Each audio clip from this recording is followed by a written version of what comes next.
আসসালামু আলাইকুম। জসিন্তা জিনিয়া স্বাগত জানাচ্ছি এনটিভির রাতের খবরে। ক্রাউন সিমেন্ট শিরোনাম দেখছিলেন, এবার পুরো খবর। সরকারি প্রতিটি বাহিনীর সদস্যরাই কম বেশি গুমের সাথে জড়িত ছিলেন উল্লেখ করে গুম সংক্রান্ত তদন্ত কমিশন বলছে, অভিযুক্ত ব্যক্তিরাই শাস্তির মুখোমুখি হবেন। কিছু ব্যক্তির জন্য পুরো বাহিনীকে আতঙ্কিত না হতে আহ্বান জানায় কমিশন। এক সংবাদ সম্মেলনে কমিশন প্রধান জানান, ভারতের বিভিন্ন কারাগারে 1067 জন বাংলাদেশির নাম পেয়েছেন তারা। সেখানে গুমের শিকার কোনো ব্যক্তির নাম আছে কিনা তারও অনুসন্ধান চলছে। ইফতেখার রেজা রিপোর্ট। গুম সংক্রান্ত সর্বশেষ তথ্য জানাতে গুলশানের নিজস্ব কার্যালয়ে মঙ্গলবার সকালে এক সংবাদ সম্মেলনের আয়োজন করে গুম সংক্রান্ত তদন্ত কমিশন। এতে জানানো হয়, এখন পর্যন্ত কমিশনে 1752টি অভিযোগ জমা পড়েছে, যার মধ্যে থেকে প্রায় 1000টি অভিযোগের যাচাই বাছাই শেষ হয়েছে। এর মধ্যে 280 জন অভিযোগকারী এবং আইন শৃঙ্খলা রক্ষাকারী বাহিনীর 45 জন সদস্য ও গোয়েন্দা সংস্থার বিভিন্ন পর্যায়ের কর্মকর্তাদের বক্তব্য নেওয়া হয়েছে। অন্যদিকে গুমের শিকার হয়ে ফিরে না আসা 330 ব্যক্তির বর্তমান অবস্থা সম্পর্কে অনুসন্ধান চলছে বলেও জানায় কমিশন। কমিশনের প্রধান জানান, প্রতিটি বাহিনীরই কিছু সদস্য গুমের ঘটনায় জড়িত, তবে পুরো বাহিনীকে আতঙ্কগ্রস্ত না হওয়ার আহ্বান তার। বলেন, গুমের সাথে জড়িত ব্যক্তিদের ব্যক্তিগত ফৌজদারি দায় পুরো বাহিনীর উপর পড়বে না। কেউ কেউ আশঙ্কা করছেন যে গুমের সাথে জড়িত কতিপয় ব্যক্তির জন্য পুরো বাহিনী আতঙ্কগ্রস্ত বা প্যানিক স্ট্রিকেন হয়ে যাচ্ছে, কিন্তু এ প্রসঙ্গে উল্লেখ্য যে আইন শৃঙ্খলা রক্ষাকারী বাহিনী ও গোয়েন্দা সংস্থার যে সকল সদস্যরা গুমের সাথে জড়িত তা তাদের ব্যক্তিগত ফৌজদারি দায়। এতে কমিউনিটিকে দোষারোপ করার কোনো সুযোগ নেই। গুমের সাথে জড়িত ব্যক্তিদের আইনের আওতায় আনা হলে সংশ্লিষ্ট বাহিনীর কালিমা মোচন হবে এবং বাহিনীর ভাবমূর্তি উজ্জ্বল হবে। কমিশনের সদস্য নূর খান লিটন জানান, বগুড়ায় পুলিশ লাইন্সের ভিতরেও গোপন কারাগারের মতো বন্দিশালা ছিল। আমরা এমন একটা জায়গা পেয়েছি যে পুলিশ লাইনের ভিতরে কারাগারের মতো গোপন বন্দিশালা তৈরি করে রাখা হয়েছে, যেটি একেবারেই অ্যাবসার্ড একটা ব্যাপার, কিন্তু সেটিও আমরা বগুড়ায় পেয়েছি। আরও আমাদের ধারণা আরও অনেক ক্ষেত্রে আমরা এই ধরনের পাব। এখানে বিভিন্ন জেলার থেকে বন্দীদেরকে এনে রাখা হতো, নির্যাতন করা হতো জিজ্ঞাসাবাদের নামে, এবং এখান থেকেও অনেকের মৃত্যুর ঘটনা ঘটতে পারে। বর্তমানে প্রশাসনের বিভিন্ন পদে থাকা অনেকেই গুমের সাথে জড়িত ব্যক্তিদের পক্ষে থাকার চেষ্টা করে নিজেরাও ফৌজদারি অপরাধে জড়িয়ে পড়ছেন, যা না করার আহ্বানও জানান গুম সংক্রান্ত তদন্ত commission. Iftekhar Reza, NTV news, Dhaka. অন্তর্বর্তীকালীন সরকারে নতুন উপদেষ্টা হচ্ছেন ঢাকা বিশ্ববিদ্যালয়ের আন্তর্জাতিক সম্পর্ক বিভাগের অধ্যাপক ডক্টর CR আবরার। কাল বঙ্গভবনে শপথ নেবেন তিনি। এদিকে উপদেষ্টা পরিষদের বৈঠক শেষে সংবাদ সম্মেলনে জানানো হয়, দেশের আইনশৃঙ্খলা পরিস্থিতি এখনও কাঙ্ক্ষিত পর্যায়ে আসেনি, আর মব জাস্টিসের কোনো সুযোগ নেই। জানানো হয়, জুলাই অভ্যুত্থানে হতাহতের পরিবার কোটা নয়, এককালীন সুবিধা পাবে। হাসান মাহমুদের রিপোর্ট। প্রধান উপদেষ্টা ডক্টর মোহাম্মদ ইউনূসের সভাপতিত্বে তেজগাঁয়ে তাঁর কার্যালয়ে অনুষ্ঠিত হয় উপদেষ্টা পরিষদের বৈঠক। বৈঠকে নেওয়া সিদ্ধান্তের বিষয়ে অবহিত করতে ফরেন সার্ভিস একাডেমিতে করা সংবাদ সম্মেলনে পরিবেশ উপদেষ্টা জানান, এক জরিপ অনুযায়ী উপদেষ্টা পরিষদে নেওয়া সিদ্ধান্তের বাস্তবায়নের হার 68.16%। এ পর্যন্ত উপদেষ্টা পরিষদে যে যতটা সিদ্ধান্ত গৃহীত হয়েছে তার কতটুকুন বাস্তবায়িত হলো তার একটা পিরিয়ডিক রিভিউ হয়। সেই রিভিউতে দেখা যাচ্ছে যে 135টা সিদ্ধান্তের মধ্যে 92টা সিদ্ধান্তই বাস্তবায়িত হয়েছে। সরকার চাঁদাবাজি রোধে অবস্থান নিবে, পদক্ষেপ নিবে এবং নিচ্ছে। সরকার কোন দল চাঁদাবাজি করলো, কোন ব্যক্তি চাঁদাবাজি করলো, এটা তো সরকার দেখবে না। সংবাদ সম্মেলনে জানানো হয়, শিক্ষা মন্ত্রণালয়ের দায়িত্বে আসছেন নতুন উপদেষ্টা অধ্যাপক ডক্টর CR আবরার। নতুন অ্যাডভাইজার ওথ নেবেন, উনি হচ্ছেন CR আবরার। ওনাকে কালকে অ্যাডভাইজার হিসাবে ওথ নেওয়া হবে এবং উনি আমরা আশা করছি যে উনি এডুকেশন মিনিস্ট্রিটা টেক ওভার করবেন। দেশের আইন শৃঙ্খলা পরিস্থিতি এখনও পুরোপুরি ফেরত আসেনি জানিয়ে সৈয়দা রিজওয়ানা হাসান বলেন, মব জাস্টিসের কোনো সুযোগ নেই। যেহেতু এখনো আইন শৃঙ্খলা পরিস্থিতিটা সম্পূর্ণভাবে যেভাবে আগে ছিল ওভাবে করে আমরা ফেরত আনতে পারিনি, এখনো ফেরত আসেনি। সেক্ষেত্রে আমরা দেখতে পাচ্ছি যে কোনো জায়গায় এরকম মব জাস্টিস এবং মোরাল পুলিশিংয়ের ঘটনা ঘটছে। সরকারের অবস্থান একেবারে স্পষ্ট, এরকম মব জাস্টিস কিংবা মোরাল পুলিশিংয়ের কোনো সুযোগ নেই। মাননীয় প্রধান উপদেষ্টা মহোদয় যেটা বলেছেন, ডিসেম্বর থেকে জুনের মধ্যেই নির্বাচনটা হবে। এখন ডিসেম্বর থেকে জুন যখন উনি বলেন, উনি তো ডিসেম্বর বাদ দেন না, ডিসেম্বর নিয়েই বলেন। কাজেই উনার মুখ থেকে নির্বাচনের চূড়ান্ত তারিখটা শোনার জন্য আপনারা অপেক্ষা করবেন। আমাদের প্রাধিকারের মধ্যে সংস্কার, নির্বাচন, বিচার, এই তিনটাই আছে। পিএসসির মাধ্যমে ৫,৪৯৩ জন চিকিৎসক নিয়োগ, সৌদি আরব থেকে এলএনজি আমদানির কথা জানান তিনি। প্রশ্নের জবাবে বলেন, জুলাই ঘোষণাপত্র নিয়ে কোনোই অগ্রগতি নেই। ঘটনা নিয়ে হাসান মাহমুদ, এনটিভি নিউজ, ঢাকা। অর্থ পাচার মামলায় বিএনপির ভারপ্রাপ্ত চেয়ারম্যান তারেক রহমান এবং ব্যবসায়ী গিয়াসউদ্দিন আল মামুনের সাজার বিরুদ্ধে করা আপিলের রায় ঘোষণা করা হবে আগামী ৬ মার্চ। প্রধান বিচারপতি ডক্টর সৈয়দ রেফাত আহমেদের নেতৃত্বাধীন আপিল বেঞ্চ আজ এই দিন ধার্য করেন। গত বছরের 10 ডিসেম্বর সিঙ্গাপুরে অর্থ পাচারের অভিযোগে করা মামলায় তারেক রহমান এবং গিয়াসউদ্দিন আল মামুনের 7 বছরের সাজা স্থগিত করে আপিল বিভাগ। একই সঙ্গে তাদের জরিমানাও স্থগিত করে আদালত। 2016 সালের 21 জুলাই বিচারিক আদালতের খালাসের রায় বাতিল করে আসামিদেরকে 7 বছরের কারাদণ্ড দেয় হাইকোর্ট। এদিকে অবৈধ সম্পদ অর্জন ও সম্পদ বিবরণীতে তথ্য গোপনের অভিযোগে করা মামলায় 13 বছরের দণ্ড থেকে খালাস চেয়ে বিএনপি নেতা আমানুল্লাহ আমানের আপিলের রায়ের জন্য আগামী 30 এপ্রিল দিন ধার্য করেছে আপিল বিভাগ। প্রধান নির্বাচন কমিশনার এএমএম নাসির উদ্দিন বলেছেন, জাতীয় পরিচয়পত্র নির্বাচন কমিশনের আওতাধীন থাকা উচিত। এ বিষয়ে কমিশনের মতামত লিখিতভাবে সরকারকে জানানো হবে। রাজধানী আগারগাঁওয়ে নির্বাচন কমিশন ভবনে এসব কথা বলেছেন তিনি। সিইসি বলেন, এনআইডি কার্যক্রম নির্বাচন কমিশন থেকে চলে যাবে এমন তথ্য নেই।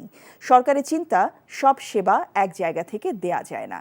সিসি বলেন, কমিশন লিখিতভাবে জানাবে এই কার্যক্রম চলে গেলে কমিশনের সমস্যা হবে, কারণ এখন ভোটার নিবন্ধন চলছে, সামনে জাতীয় নির্বাচন। এরই মধ্যে তড়িঘড়ি করে সরকার সিদ্ধান্ত নেবে না বলে মনে করেন তিনি।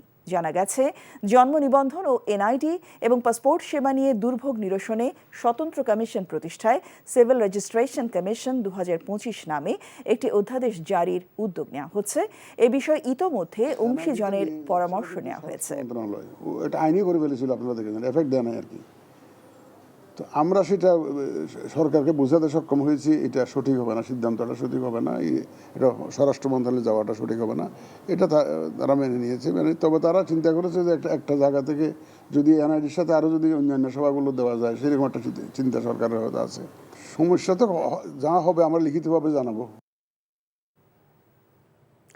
শুধু সরকার পরিবর্তনের জন্য ছাত্র জনতা 24-এর গণ অভ্যুত্থানে রক্ত দেয়নি বলে মন্তব্য করেছেন জাতীয় নাগরিক পার্টির আহ্বায়ক নাহিদ ইসলাম। গণ আকাঙ্ক্ষা পূরণে নতুন প্রজাতন্ত্র বিনির্মাণ ও নতুন সংবিধান প্রণয়নের বিকল্প নেই বলেও দাবি করেন তিনি। আওয়ামী লীগের গণহত্যার বিচারের আগে রাজনৈতিক দলগুলোকে নির্বাচনের দাবি না জানানোর আহ্বান সার্জিস আলমের। সাভার জাতীয় স্মৃতিসৌধে এবং জুলাই আন্দোলনের শহীদদের প্রতি জাতীয় নাগরিক পার্টির শ্রদ্ধা নিবেদন শেষে এসব কথা বলেন তারা। নূর হোসেনের রিপোর্ট। জাতীয় নাগরিক পার্টি এনসিপির আত্মপ্রকাশের পর প্রথম সাংগঠনিক কার্যক্রম শুরু করতে নেতাকর্মীদের নিয়ে সাভারের জাতীয় স্মৃতিসৌধে পৌঁছান দলের আহ্বায়ক নাহিদ ইসলাম। 24-এর গণ অভ্যুত্থানের সহযোদ্ধাদের নিয়ে মহান মুক্তিযুদ্ধের শহীদদের প্রতি পুষ্পস্তবক অর্পণ করেন তিনি। শ্রদ্ধা নিবেদন শেষে তরুণ এই নেতা অভিযোগ করেন, ৭১-এর মহান মুক্তিযুদ্ধের পরও প্রকৃত স্বাধীনতা পায়নি এদেশের মানুষ। এজন্য পুরনো কাঠামো ভেঙে সেকেন্ড রিপাবলিক প্রতিষ্ঠার দাবি জানান তিনি। 1971 সালে মুক্তিযুদ্ধের মধ্য দিয়ে আমরা একটি স্বাধীন রাষ্ট্র পেলেও আমাদের যে সার্বভৌমত্ব, সেই সার্বভৌমত্ব বারবার হুমকির মুখে পড়েছে। আমাদের যে গণতান্ত্রিক প্রতিষ্ঠানসমূহ বারবার ভেঙে পড়েছে। আমরা একটি গণতান্ত্রিক সংবিধান গড়ে তুলতে পারিনি। একটি একদলীয় সংবিধানের মাধ্যমে ফ্যাসিজম এবং একদলীয় স্বৈরতন্ত্রের বীজ বপন করা হয়েছিল। ফলে আমরা বলেছি যে একটি নতুন প্রজাতন্ত্র আমাদের গড়তে হবে এবং তার জন্য একটি নতুন সংবিধান এবং গণপরিষদ নির্বাচনের প্রয়োজন। আওয়ামী লীগের বিচার দৃশ্যমান করেই গণপরিষদ নির্বাচন দেওয়ার দাবি জানায় জাতীয় নাগরিক পার্টি। নির্বাচিত গণপরিষদ পরবর্তীতে সংসদের ভূমিকা পালন করতে পারবে বলেও জানায় নাহিদ ইসলাম। 24-এর গণ অভ্যুত্থান যাতে ব্যর্থ না হয়, পুরনো সংবিধান এবং পুরনো শাসন কাঠামো রেখে একটি নতুন বাংলাদেশ বিনির্মাণ সম্ভব নয়। কেবলমাত্র সরকার পরিবর্তন করেই আমরা কিন্তু আমাদের জনগণের যেই কল্যাণ সেটি সম্ভব নয়, প্রকৃত গণতন্ত্র বাস্তবায়ন সম্ভব নয়। সেজন্য আমরা বলছি যে আমরা যেহেতু এই 24 সালে গণ অভ্যুত্থান হয়েছে, ছাত্র জনতা রক্ত দিয়েছে, আমরা কেবল সরকার পরিবর্তন নয় বরং শাসন কাঠামো সহ পুরো সাংবিধানিক পরিবর্তন করে নতুন একটি বাংলাদেশের যাত্রা শুরু করতে চাই। জাতীয় স্মৃতিসৌধে শ্রদ্ধা নিবেদন শেষে রাজধানীর জায়ের বাজার কবরস্থানে জুলাই আগস্ট আন্দোলনের শহীদদের কবর জিয়ারত করে জাতীয় নাগরিক পার্টির নেতারা। এ সময় শহীদদের রক্তের সঙ্গে বেইমানি না করার অঙ্গীকার করেন নেতারা। যে আহতদের এবং শহীদদের পরিবারের বিচার নিশ্চিত না করা হয়, দ্রুততম সময়ের মধ্যে আওয়ামী লীগের বিচার নিশ্চিত করা না হয়, এই কান্না ক্রোধে পরিণত হবে। এবং এই সরকার আমরা দেখতে পাচ্ছি যে বিচার এটা খুবই, আমরা কোনো দৃশ্যমান বিচার প্রক্রিয়া এখনো পর্যন্ত দেখতে পাচ্ছি না। যে সময়টুকু এই সরকারের আছে, নির্বাচনের আগেই খুনি হাসিনাকে বাংলাদেশে নিয়ে এসে ফাঁসির মঞ্চে নিতে হবে। যতদিন না আমরা খুনি হাসিনাকে ওই ফাঁসির মঞ্চে না দেখছি, এই বাংলাদেশে কেউ যেন ভুলক্রমেও ওই নির্বাচনের কথা না বলে। নূর হোসেন, এনটিভি নিউজ, ঢাকা। শেখ হাসিনা বিচারের আগে কোনো নির্বাচন নয়, জাতীয় নাগরিক পার্টির নেতা সার্জিস আলমের এমন মন্তব্যের প্রতিক্রিয়ায় বিএনপি স্থায়ী কমিটির সদস্য মির্জা আব্বাস বলেন, ফ্যাসিস্টের বিচার সবাই চায়, কিন্তু নির্বাচন প্রক্রিয়া পেছানোর কোনো অজুহাত গ্রহণ করবে না জনগণ। রাজধানী একটি বেসরকারি হাসপাতালে চিকিৎসাধীন বিএনপি মহাসচিব মির্জা ফখরুল ইসলাম আলমগীরের সাথে সাক্ষাৎ শেষে সাংবাদিকদের এসব কথা বলেন তিনি। জানান, নির্বাচন প্রক্রিয়ার দীর্ঘসূত্রিতার পেছনে দেশি বিদেশি ষড়যন্ত্র আছে। ফ্যাসিবাদ তাড়াতে গিয়ে নিজেরাই যেন ফ্যাসিস্ট না হয়ে যায়, নতুন দলের প্রতি এমন আহ্বানও জানান মির্জা আব্বাস।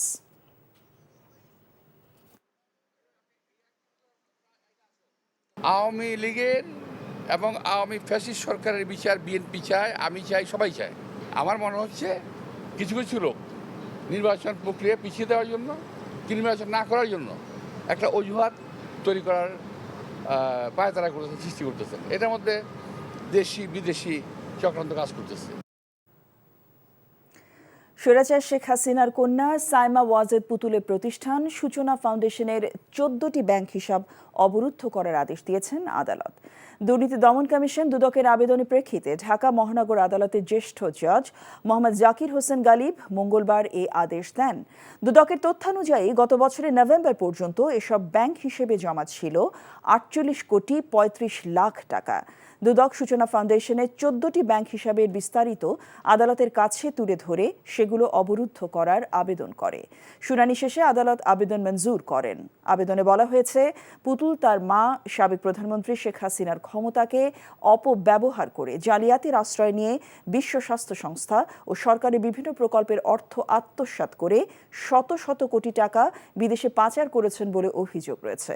এর আগে গত বছরের 24 নভেম্বর সূচনা ফাউন্ডেশনের ব্যাংক হিসাব জব্দের নির্দেশ দেয় কেন্দ্রীয় ব্যাংকের আর্থিক গোয়েন্দা বিভাগ।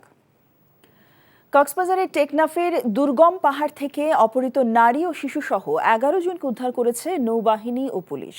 নৌবাহিনী জানায়, গোপন খবরের ভিত্তিতে দুপুরে টেকনাফের নীলা ইউনিয়নের আলীখালীর দুর্গম পাহাড়ে অভিযান চালানো হয়। এ সময় অপহরণের শিকার 9 নারী ও 2 শিশুকে উদ্ধার করে যৌথ বাহিনী। তবে অভিযান টের পেয়ে অপহরণকারী চক্রটি আগেই পালিয়ে যায়। অপহৃতদের উদ্ধারের পর পরিবারের কাছে হস্তান্তর করা হয়েছে। অপহরণকারীদের ধরতে অভিযান চালাচ্ছে যৌথ বাহিনী। ভুক্তভোগী ও স্বজনদের অভিযোগ, কিছুদিন আগে একদল সন্ত্রাসী দেশীয় অস্ত্র ও বন্দুক ঠেকিয়ে তাদের নিজ বাড়ি থেকে তুলে নিয়ে যায়। চোরাচালান, প্রতারণা ও জালিয়াতির মামলায় সাদিক অ্যাগ্রো মালিক ইমরান হোসেনের জামিন আবেদন নামঞ্জুর করে কারাগারে পাঠানোর নির্দেশ দিয়েছে আদালত। বিকেলে ঢাকা মেট্রোপলিটন ম্যাজিস্ট্রেট আদালত শুনানি শেষে এই আদেশ দেয়। এদিকে সিআইডি জানিয়েছে, সাদিক অ্যাগ্রো অপকর্মের সঙ্গে আরও বেশ কয়েকজনের নাম পাওয়া গেছে। নাহিদ প্রিন্সের রিপোর্ট।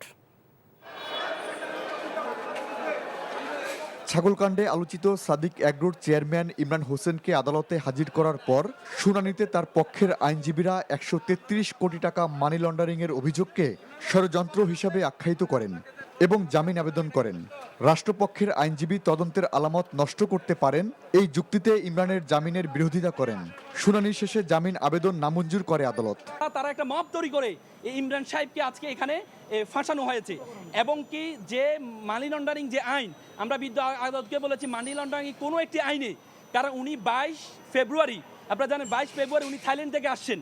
উনি যখন থাইল্যান্ড থেকে আসছেন, উনি যদি মানি লন্ডারিং করতেন, দেশের টাকা বিদেশে পাচার করতেন, তাহলে উনি দেশে কখনো আসতেন না।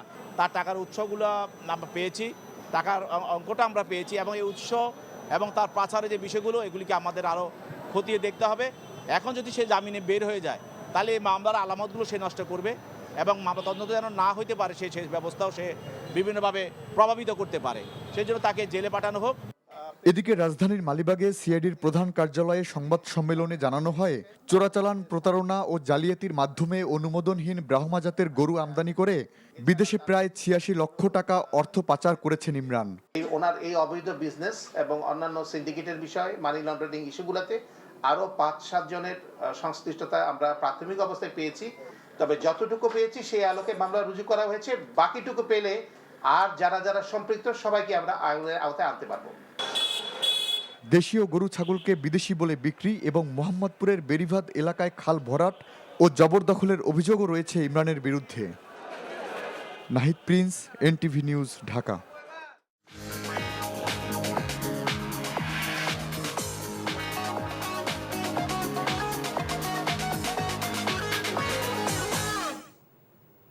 মার্কেন্টাইল ব্যাংক অর্থনীতির খবর। কোম্পানি কর হারের ক্ষেত্রে নগদ লেনদেনের শর্ত বাতিল চায় metropolitan chamber of commerce and industry MCCI। আর কর আদায় বৃদ্ধিতে এনবিআর প্রণয়ন করা নীতি ও বাস্তবায়নে প্রশাসন আলাদা চায় foreign investor chamber of commerce and industry FICCI. দুপুরে এনবিআর এর সঙ্গে প্রাক বাজেট আলোচনায় এসব দাবি তুলে ধরে ব্যবসায়ী সংগঠন দুটি। এনবিআর চেয়ারম্যান ব্যবসায়ীদের মতামতকে গুরুত্ব দিয়ে বাজেট প্রণয়নের আশ্বাস দেন। সেলিম মালিকের রিপোর্ট। আগামী অর্থ বছরের বাজেটে ব্যবসায়ীদের দাবিগুলো জানতে এনবিআর এর এই প্রাক বাজেট আলোচনা। আলোচনায় অংশ নিয়ে MCCI জানায়, কর্পোরেট কর হার সংশোধনের পাশাপাশি এসএমই খাতের জন্য বিশেষ কর ছাড় দেওয়া জরুরি। কর্পোরেট কর হার ধারাবাহিকভাবে কমানো হলেও অর্থ আইন 2024 অনুযায়ী নগদ লেনদেনের শর্তাবলীর কারণে কেউই এই সুবিধা ভোগ করতে পারছেন না। বাংলাদেশ অর্থনীতি 80% অপ্রাতিষ্ঠানিক। বড় ও মাঝারি কোম্পানির জন্য এই শর্ত পালন করা অত্যন্ত কঠিন। কর আদায় প্রক্রিয়া হয়রানিমুক্ত করতে নীতি ও প্রশাসনকে আলাদা করার আহ্বান ব্যবসায়ী নেতাদের। ফরেন ইনভেস্টর চেম্বারের পক্ষ থেকেও যে এই ইন্টিগ্রেটেড ওয়ার ফ্রেম করার জন্য কোনো সাপোর্ট যদি প্রয়োজন পড়ে, যদি মনে হয় যে ইকোসিস্টেমের জন্য যদি কোনো টেকনোলজির প্রয়োজন পড়ে, আমার মেম্বার কোম্পানিরা সেই সাপোর্ট দিতে প্রস্তুত আছে। কর আদায় প্রক্রিয়া জটিলতার দায় এনবিআর এড়াতে পারে না স্বীকার করে সংস্থাটির চেয়ারম্যান জানান, আগামী বাজেটে ব্যবসায়ীদের সুবিধা দেওয়ার পাশাপাশি রাজস্ব আদায় বাড়ানোর চেষ্টা থাকবে। আমাদের মতো দেশের যে পরিমাণ রেভিনিউ দরকার আমরা এর ধারে কাছেও নাই, এটা সত্য কথা। আমাদের রেভিনিউ ঠিক মতো আদায় হচ্ছে না এবং আপনারা নিশ্চিত থাকেন যে এই বাজেটে আপনারা এর রিফ্লেকশনটা দেখতে পাবেন, অ্যাটলিস্ট সদিচ্ছা দেখতে পাবেন যে আমরা যেই জায়গাগুলোতে বেশি অ্যানোমালিজ হয়ে গেছে সেগুলোকে একবারে পারবো না, কারণ একবারে যদি আমরা করতে যাই তাহলে রেভিনিউ শক যেটা বললো, মানে ভদ্র ভাষায় আমি বলবো যে ড্রাস্টিক্যালি আমার সুনামি নেমে যাবে। সেলিম মালিক, এনটিভি নিউজ, ঢাকা। চট্টগ্রামে খোলা বাজারে 160 টাকা মূল্যে প্রতি লিটার সৎ সয়াবিন তেল বিক্রি করার সিদ্ধান্ত নিয়েছে টাস্কফোর্স কমিটি। এখন থেকে ঈদ উল ফিতরের পর প্রথম সপ্তাহ পর্যন্ত এই দামে সয়াবিন তেল বিক্রি করা হবে। এছাড়া মিলগেটে 153 টাকা ও খাতুনগঞ্জে 155 টাকা দরে সয়াবিন তেল বিক্রি করা হবে। দুপুরে চট্টগ্রাম সার্কিট হাউসে নিত্য প্রয়োজনীয় পণ্যের মূল্য স্থিতিশীল রাখতে গঠিত টাস্কফোর্সের সভায় এই সিদ্ধান্ত নেওয়া হয়। সভায় city mayor doctor Shahadat Hossain, জেলা প্রশাসক ফরিদা খানম ও ব্যবসায়ীরা উপস্থিত ছিলেন। এদিকে খুলনা সিটি কর্পোরেশনের প্রশাসক কাঁচা বাজার পরিদর্শন করেছেন। সকালে তিনি খুলনা নিউ মার্কেট কাঁচা বাজার পরিদর্শন করে ব্যবসায়ীদের ন্যায্য মূল্যে পণ্য বিক্রি করার আহ্বান জানান। এছাড়া মংলায়ও মূল্য তালিকা না ঝুলিয়ে চড়া দামে পণ্য বিক্রি করায় কয়েক দোকানিকে জরিমানা করা হয়েছে। রমজান মাসের শুরুতে নিত্য প্রয়োজনীয় দ্রব্যমূল্যের ঊর্ধ্বগতি ও অতিরিক্ত মজুদ নিয়ন্ত্রণে বাজার মনিটরিং করেছে কক্সবাজারের জেলা প্রশাসন। এই ছিল রাতের খবরে। এই খবরের ভিডিও সহ আপডেট জানতে ভিজিট করুন NTV অনলাইন www.ntvbd.com। এছাড়াও NTV জনপ্রিয় সব অনুষ্ঠান ও খবরের আপডেট জানতে ভিজিট করুন আমাদের ইউটিউব ভেরিফাইড ফেসবুক পেজ। রাত 1টায় মধ্যরাতের খবর দেখার আমন্ত্রণ রইল। সবাইকে ধন্যবাদ। শুভরাত্রি।